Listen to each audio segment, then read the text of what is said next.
Postcomm follow very closely all the developments in the post office network, and we have 14,500 post offices in the UK, which collectively are losing some over £200 million a year. Now, part of that loss is subsidised by the government, but Royal Mail have to run their post offices on a commercial basis. The Crown offices, and there is a closure of a couple of the Crown offices planned in Stoke-on-Trent, are losing £70 million a year across a little over 600 Crown offices. And an alternative has to be found to reduce or hopefully eliminate those losses. The W.H. Smith alternative, which is being applied for something like 100 plus offices across the country, will ensure longer opening hours and hopefully minimal diminution of service. Clearly there are issues for accessibility for people with restricted mobility,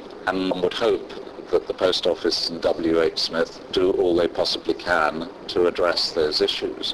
When post offices are so financially challenged because a lot of revenue is being transferred to either people getting money through their bank accounts or renewing their driving licenses and road fund licenses through the internet rather than the post offices, clearly alternative methods of delivery have to be found.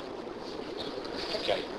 The Royal Mail letters business is being increasingly challenged by competition. The competition is coming from two places. Firstly, from Postcomm's initiatives to dismantle Royal Mail's monopoly, which has caused a number of other mail operators to come into the market. But secondly, because mail is just one of several ways in which you can communicate, and the internet and text messaging are increasingly substitutes for the use of mail. So anybody working in the mail industry who wants to make sure employment continues to grow in that industry needs to look at the effect that strikes and any disruption of service is going to have on a business that is increasingly facing up to competition. So clearly I'm not in a position to know the rights or wrongs of the grievance that is causing the strike in your local delivery office. I would only say that in terms of an initiative to protect